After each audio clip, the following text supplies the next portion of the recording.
Assalamualaikum warahmatullahi wabarakatuh. Waalaikumsalam warahmatullahi wabarakatuh. Alhamdulillahilladzi wa kafa, wassalatu wassalamu ala sayyidina Muhammadin al-Mustafa wa ala alihi wa sahbihi ahli zirki wal wafa, amma ba'du.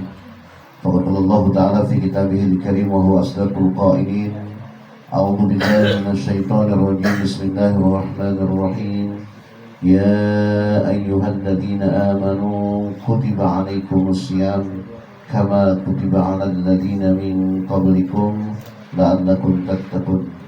Wa qala Nabi sallallahu alaihi wasallam, dzalika syahrun yaghfurun nas anhu baina Rajab wa Ramadan. Shadaqallahul adzim wa sadaqa Rasulullah sallallahu alaihi wasallam. Ma'asyiral muslimin wal muslimat, jamaah rahimakumullah. Terus yang sama-sama kita hormati, kita muliakan dan kita cintai guru kita, orang tua kita, pengasuh kita, pimpinan Yayasan Latansa Al-Barkah, ini Bapak Dr. Andes Haji Abdul Raqib SAG MPD, beserta ibu dan keluarga besar. Kita doakan senantiasa beliau semua sehat walafiat, panjang umur, berkah, kemudian juga diberikan kemudahan dalam segala urusannya, selalu menjadi motivator untuk kita semua dalam rangka kita mencari pundi-pundi amal soleh yang sengaja selalu kita dikumpulkan setiap bulan. Mudah-mudahan kehadiran kita dengan undangan beliau menjadi pundi-pundi amal soleh untuk kita semua.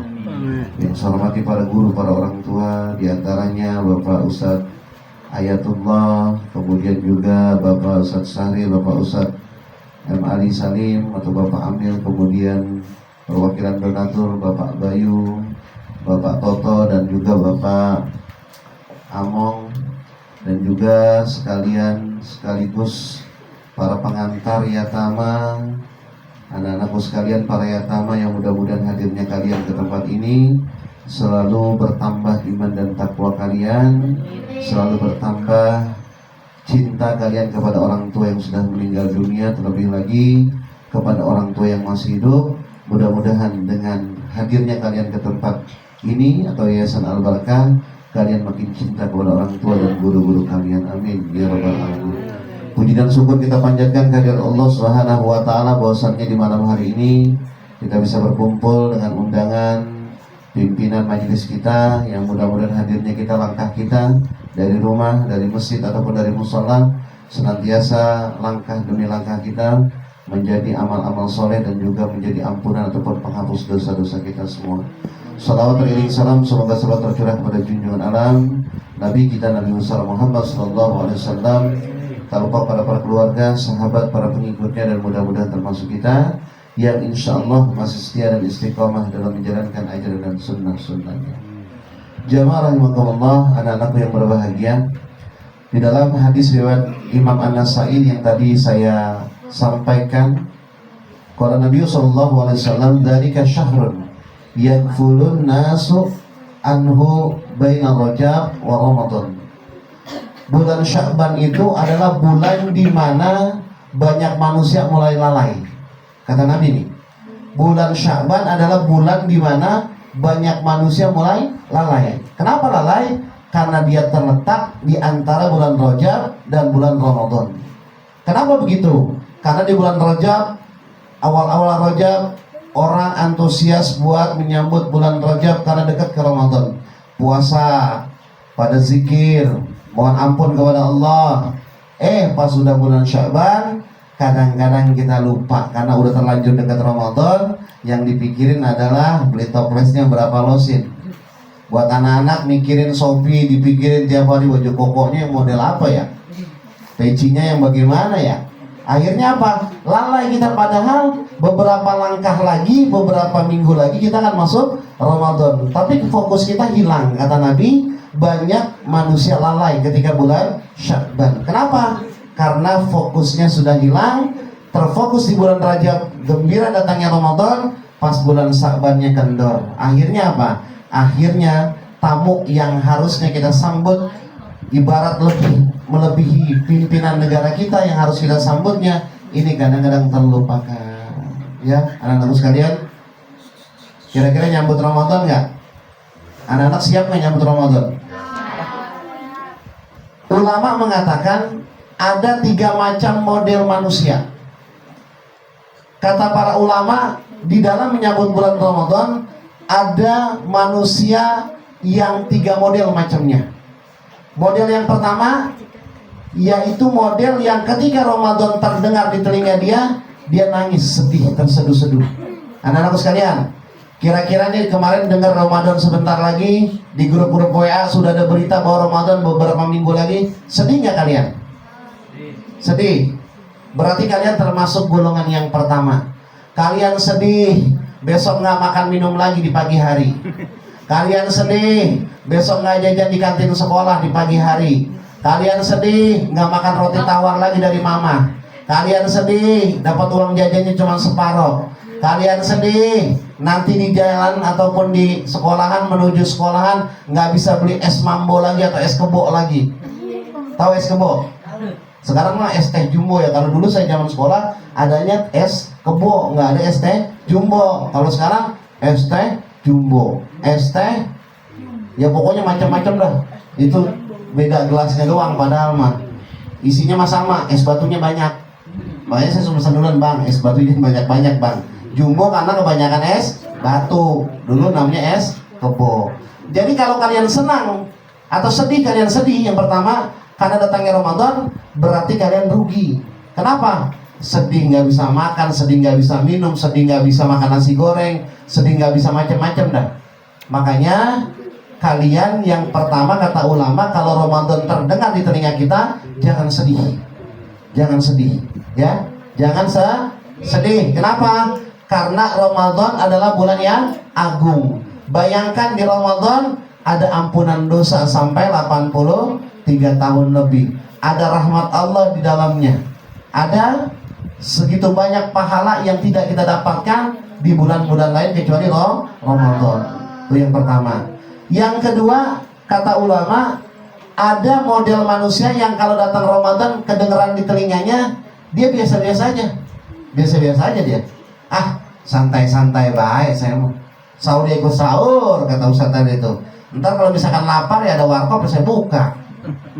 Orang nggak tahu pahala dan dosanya, nggak tahu bagaimana kebaikan Ramadan ketika dilaksanakan dengan baik dan sempurna. Dia nggak tahu ilmu tentang Ramadan. Makanya PR buat teman-teman Latansa nih, anak-anakku sekalian para yatama, buka lagi ilmu fikihnya. Apa yang bikin makruh puasa? Apa yang bikin batal puasa? Apa yang bikin kita jadi pahalanya berkurang? Itu dibuka lagi, dibaca-baca lagi. Bukunya hilang Ustadz, buku SD saya hilang. Buka di Google, ada. Udah dicantumin tuh sama pengarang-pengarang buku dan kitab-kitab. Di Google ada yang bikin makruh puasa. Ntar dibuka ya, pulang ya. Siapa yang nggak punya HP? Yang nggak punya HP? Nggak ada ya? Berarti ntar pulang bisa buka yang ngebatalin puasa apa aja. Ya, jangan nggak tahu, jangan biasa-biasa aja. Ah, Ramadan nggak apa-apa, orang habis olahraga suka minum air keran saya. Besok saya minum air keran aja dah, nggak apa-apa sedikit mah. Orang nggak batal, nggak boleh. Tetap mau secuil sedikit, setetes. Kalau namanya minum dengan sengaja, walaupun air mentah, bukan air mateng, tetap batal. Jangan bikin ilmu fikih sendiri. Ah, ini mah nggak apa-apa air mentah. Yang batal kan air aqua, air mateng. Ini air mentah, nggak batal kali. Jangan pakai kali, tapi pakai ilmunya. Makanya dilihat, ya, bagaimana ilmu yang sudah kita pelajari di SD dulu mungkin bisa kita ingat lagi agar Ramadan kita besok bisa kita laksanakan dengan sebaik-baiknya. Karena apa? Orang yang menganggap Ramadan bulan biasa, ini bahaya buat kita. Nabi ancam orang yang menganggap Ramadan seperti bulan biasa, dia enak-enakan, sahur mas sahur, entah udah pagian dikit, mamanya meleng, mamanya kerja, bikin teh manis. Ada sisa roti semalam, ditutur pakai teh manis tuh roti. Ya, jangan sampai seperti itu. Kenapa? Kalian menganggap bulan biasa. Ada mama kalian datang pulang jam 12 habis kerja, contohnya, pura-pura bibirnya kering. Puasa, insya Allah mah. Dalam hati enggak. Jangan sampai seperti itu. Kenapa? Karena biasanya di SD mulai kita berani berbohong seperti itu. Jangan dilakukan. Sebab ancaman Nabi serem, anak-anakku sekalian. Ya, ada satu hadis yang diriwayatkan oleh Umamah. Ketika itu Nabi sedang, boleh dikatakan hampir hampir sedikit merem gitu. Ketika itu Nabi dicolek sama malaikat. Wahai Nabi, wahai Rasulullah, ikut dengan aku, kata dua malaikat. Kemudian kata Nabi, kemana? Naik yuk ke puncak yang sangat tinggi. Kata Nabi, aku gak sanggup wahai malaikat, aku yang bantu wahai Rasulullah. Dibantu tuh, naik sampai nyampe lah ke ujung puncak bukit yang sangat tinggi. Kemudian Rasulullah tercengang dan kaget ketika beliau mendengar suara jeritan-jeritan manusia yang posisi kakinya di atas, kepalanya di bawah, persis kambing yang akan dikuliti oleh manusia. Tahu kambing? Kalau Idul Adha tahu? Kalau dikulitin kan kakinya di atas ya, kepalanya di bawah. Nah, posisi manusia pada saat itu ketika Rasulullah lihat adalah posisi seperti kambing yang mau dikuliti. Kemudian Rasul nanya sama malaikat, wahai malaikat, siapa dia tuh orang? Ngejerit-jerit yang sangat mengenaskan. Apa coba? Di kedua ujung bibirnya seperti tersabet sama pedang yang sangat tajam. Seperti tersabet sama pedang yang sangat tajam, dengan luka menganga di kedua bibirnya dan darah segar keluar. Langsung Rasulullah terheran-heran nanya sama malaikat, apa salahnya dia? Kata malaikat, ya Rasulullah, ini adalah termasuk umatmu. Dia adalah dulu orang yang bermain-main dengan puasa Ramadannya, menganggap Ramadan kayak bulan biasa. Makan cuek, ngopi di depan temen cuek, di warkop rame-rame makan Indomie gak ada malu. Kadang hordengnya hijau, kakinya doang. Ya, makanya banyak hantu tuh kalau bulan Ramadan di warkop sama di warteg. Soalnya apa? Palanya ada, kakinya nggak ada. Makanya jangan jadi hantu kalian. Nanti Pak Ustadz Abdul Raqib akan mencatat nanti di warkopanan yang ada ditutup sama hordeng hijau. Kalau ada anak latansa dicatat itu. Ya, besok dikasih sanksi. Kenapa? Puasanya double besoknya. Mau nggak? Nggak ya. Jangan ada di warkop ya. Jangan ada di warteg yang dekat-dekat sekolah ataupun di jalan-jalan. Pesan kami, tolong jadi anak latansa yang baik. Laksanakan puasa Ramadan dengan baik. Karena kalau puasa Ramadan kalian diterima Allah, pasti orang tua kalian yang sudah meninggal akan gembira mendengar informasi dari para malaikat kalian puasa dengan baik. Dan guru-guru pun, ya termasuk Bapak Ustadz Abdul Raqib, pimpinan daripada Yayasan Latansa kita ini, akan gembira juga mendengar kalian berhasil melaksanakan puasa Ramadan dengan sempurna. Jangan sampai seperti itu ya. Bahkan di keterangan yang lain, kalau orang yang sengaja berpuasa dan buka dengan sengaja belum waktunya, walaupun kodok setahun, satu hari diganti setahun, kata para ulama belum tentu diterima itu puasa yang setahun walaupun menggantinya satu hari. Satu hari diganti setahun, berarti kalau nggak puasa 30 hari berarti 30 tahun. Kata para ulama belum tentu diterima tuh kodoknya kalau orang sengaja puasa ditinggalkan karena ngeremehin bulan Ramadan. Makanya jangan diremehkan puasanya. Jelas? Jelas? Golongan yang ketiga ketika mendengar di telinga ada Ramadan, yaitu golongan yang gembira menyambut datangnya bulan suci Ramadan. Baru dengar iklan marjan aja gembira. Ya, Pak Toto kira nggak Pak Toto ada iklan marjan? Ah, mau beli rasa baru tuh, bukan melon, bukan lagi koko pandan, ada baru lagi tuh marjan. Ada yang hafal nggak iklan marjan? Nggak ada. Nah itu kalau udah dengar iklan marjan, gila nanti kita, ya Allah udah deket Ramadan, ya Allah mau ngumpul ntar buka puasa bersama dengan Latansa, udah girang kita. Berarti termasuk orang-orang yang beruntung. Kata Nabi, kata Ustaz tadi barusan yang disampaikan hadisnya, man fariha bidukli Ramadan haramallahu jasadahu ala niran. Siapa orang yang senang dengar Ramadan, baru dengar aja nih kata-kata Ramadan, baru iklan marjannya di TV, udah girang, udah gembira, maka jasad kita seluruhnya nih, badan kita, kepala kita, kaki kita nggak akan disentuh oleh api neraka. Amin ya Rabbal alamin. Mau nggak disentuh sama api neraka? Makanya girang ya.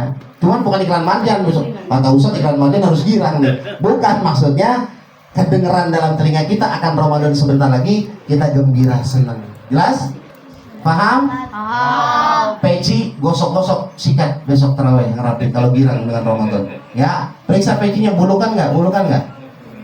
Tuh kata ulama, kalau orang yang mau nyambut Ramadan gembira, pecinya disikat. Al-Qur'annya dilapin, jangan debu-debu mulu itu. Ya, kata ulama tuh, orang-orang yang siap dan gembira dengan datangnya Ramadan, Al-Qur'annya akan dibaca, dilapin. Bahkan ulama ada yang sampai menuliskan bahwa orang-orang soleh yang akan menyambut Ramadan dengan gembira, cover Al-Qur'annya diganti depannya tuh, sampulnya, biar kelihatan baru. Ya karena ulama dulu mungkin saking sederhananya nggak punya uang lagi buat beli, dia ganti covernya katanya, dia bikin covernya. Demi apa? Demi gembira membaca Quran. Makanya anak Latansa, yuk pecinya yang udah bulukan disikat, kemudian baju kokonya yang kelihatannya pada melintir, gosok dulu. Ya, sarungnya yang kira-kira masih ngumpet di lemari, cari mana tuh dulu bekas dapat dari Latansa satu sarung, cari ambil yang bagus. Sejadahnya juga pakai minyak wangi, tandanya apa? Gembira nanti tarawih hari pertama. Mudah-mudahan dengan kegembiraan kita datangnya Ramadan, Allah masukkan kita ke dalam surganya. Amin ya rabbal alamin. Ya, 3 aja tuh yang mudah-mudahan dapat memberikan kalian pencerahan hari ini, dan kita semua tercerahkan, dan mudah-mudahan kalian menjadi anak Latansa yang soleh dan soleha. Demikian saya akhiri, wabillahi taufiq wal hidayah. Wassalamualaikum warahmatullahi wabarakatuh.